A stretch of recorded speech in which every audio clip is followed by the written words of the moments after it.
Hai, assalamualaikum. Kembali lagi di channel Susi Kitchen.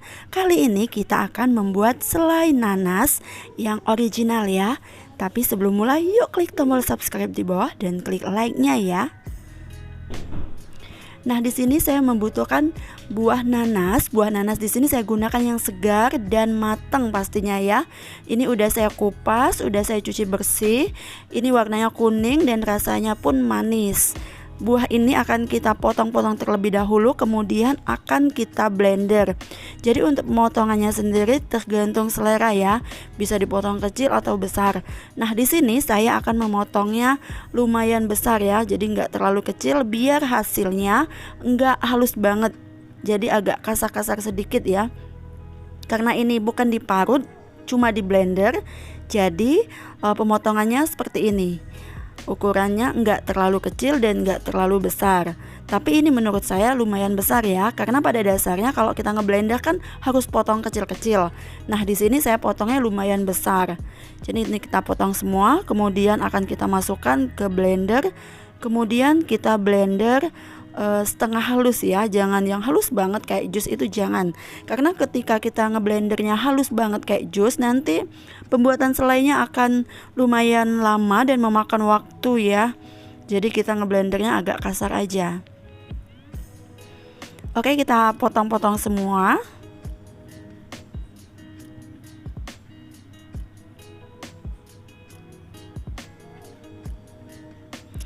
Untuk ngeblendernya sendiri kita akan menambahkan air sedikit saja. Airnya sedikit, kira-kira sebatas ini ya, sekitar, pokoknya sedikit lah ya. Nah, ini kita blender kan agak lumayan susah nih. Kita matiin terus bisa dikoncang-koncang atau tambahkan air. Nah, ini saya nambahkan airnya segini. Tadi saya mencoba untuk tidak menggunakan air, ternyata sulit teman-teman. Nah, di sini saya tambahkan air ukurannya segitu tadi. Ini pun agak lumayan sulit ya. Ini akan kita matikan, kemudian akan kita aduk atau kita koncang atau apa ya, pokoknya diaduk lah ya biar semuanya merata. Nah, ini kita blender kembali. Oke, pas ya, kira-kira segini. Ini enggak terlalu halus dan enggak kasar-kasar banget. Jadi ini teksturnya udah bagus. Kira-kira seperti ini ya teman-teman. Nah, kemudian kita akan panaskan wajan. Wajan ini kita panaskan, kemudian kita masukkan nanas yang udah kita blender tadi. Ini apinya masih api sedang ya. Nah, ini seperti ini. Kita masukkan semuanya ya, dari 6 butir nanas. Udah kita blender dan akan kita masukkan semuanya.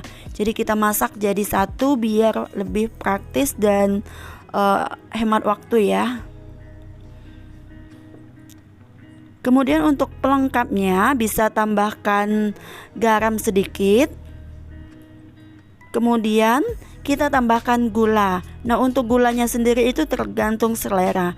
Karena nanasnya kan buahnya udah manis tadi. Nah, di sini saya menggunakan sekitar 300 gram gula pasir.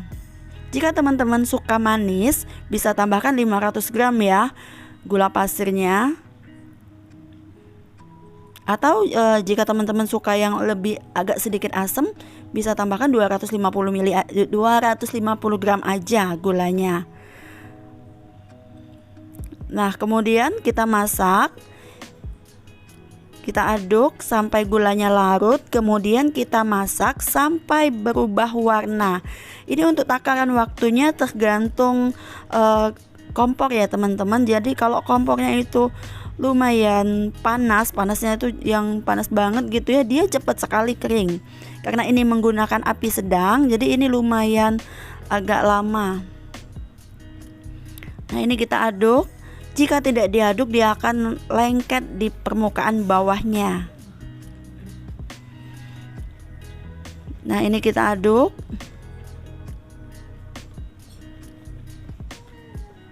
Teman-teman akan lihat nanti perubahan warnanya. Nanas ini kan masih warnanya kuning. Nah, nanti nanas ini akan berubah warna perlahan-lahan, dia akan berubah warna menjadi gold, kemudian ke coklat-coklatan. Prosesnya memang seperti itu.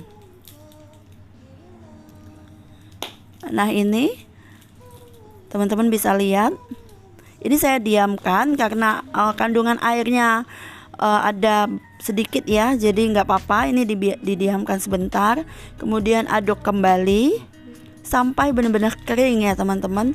Jika teman-teman mau selai yang agak basah, itu juga bisa, jangan dikeringkan ya. Tapi kalau teman-teman mau bikin nastar, isian nastar gitu ya, sebaiknya selainya dibuat kering biar enak ngebentuknya.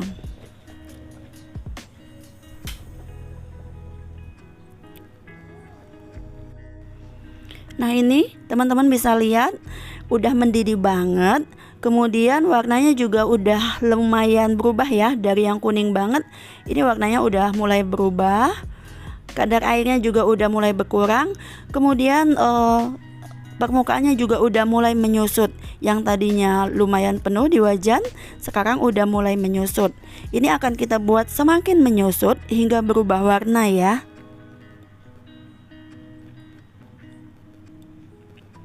Nah ini udah mulai berubah warna dan terasa udah mulai agak kering. Jika teman-teman mau untuk isian roti, bisa seperti ini aja, udah kita matiin apinya, kemudian bisa langsung digunakan yang ini ya, dinginkan kemudian bisa langsung digunakan. Karena ini lumayan agak encah kayak gitu ya, karena kita akan gunakan untuk isian nastar, maka kita akan ngebuatnya menjadi lebih kering. Nah seperti ini udah mulai agak kering, asapnya kemana-mana, nggak apa-apa teman-teman, yang penting terus diaduk. Karena kalau nggak diaduk, permukaan bawahnya itu akan gosong, karena mudah sekali gosong. Ini terus kita aduk. Nah ini udah mulai berubah warna dan ini udah berubah banget ya teman-teman. Ini udah kayak kecoklatan, gold kecoklatan gitu. Sebenarnya ini udah bisa diangkat, tapi kita pastikan lebih kering lagi ya. Ini akan terus saya aduk. Oke, sepertinya cukup. Kita akan matikan apinya ya teman-teman. Ini udah cukup, ini akan mengering nanti.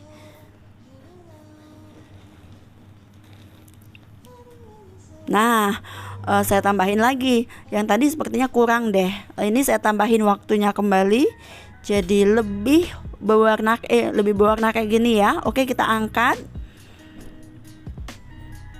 Teman-teman bisa lihat selai nanas ini udah berhasil ya teman-teman. Pembuatannya sangat mudah dan praktis.